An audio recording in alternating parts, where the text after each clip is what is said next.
Hello, my name is Stephen Bedard. I've become known as being interested in the Jesus myth theory. A lot of the stuff that I write on my blog, which you can find at www.stephenjbedard.com, is about the Jesus myth. And I thought I'd just take a few minutes to talk about how I became interested in that. For a long time, I had no idea that there was such a thing. In fact, it surprised me that there were people who actually believed that Jesus wasn't a historical figure.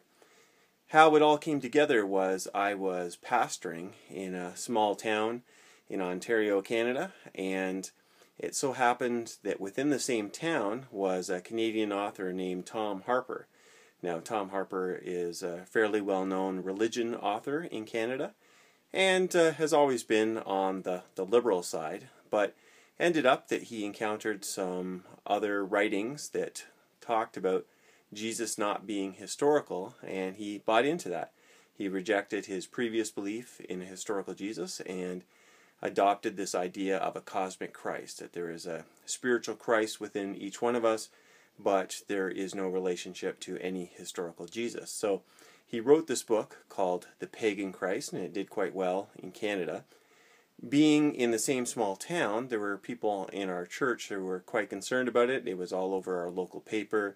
There were pictures of Tom Harper with stained glass windows of local churches behind him, and people were very upset. So one of the things that happened is there was people in my congregation who asked, where are the clergy? Why aren't they responding in some way? Now, it just so happened that I was studying at McMaster Divinity College. I had already had my MDiv, but I was working on an MA, and I was taking a course with Stan Porter, who is the president of MacDiv and also a New Testament professor. So I was taking a course with him about 1 Corinthians, and in our conversations I brought up Tom Harper, and Stan wasn't very familiar with Tom Harper, but I talked to him about what was going on, and I wrote one of my papers based on one of the claims that Tom Harper had, which was basically that Paul never talked about the historical Jesus. Now, some interesting things happened because between my appointments with Stan Porter, it ended up that he got called to debate Tom Harper on the air at a Christian radio station. So we had a very interesting conversation after that. It ended up, because of that mutual interest in what Tom Harper was saying, that we agreed to write a book, and that was actually the first book I was ever involved in, and it was called Unmasking the Pagan Christ. And basically in that book we go through the evidence for the historical Jesus, why we believe Jesus is real, but we also go through the pagan myths, the Egyptian myths, the Greek myths, the Roman myths, about these different god-men and the claims that Jesus is based upon them.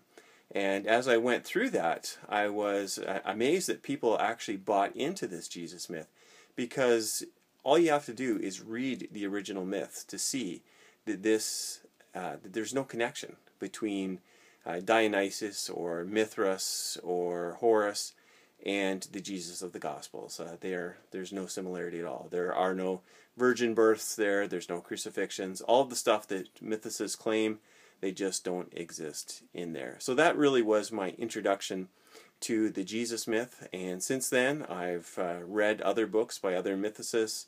I've watched the Zeitgeist movie, which is a horrible version even of the Jesus myth, but unfortunately it's had an impact on people and people have believed it. And I've seen an increased interest in this.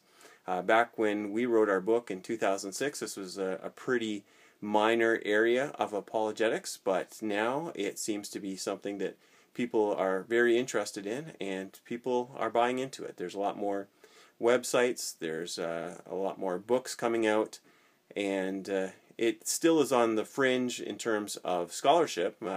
There are very, very few scholars, and I can only think of maybe 2 people with PhDs who actually believe this stuff.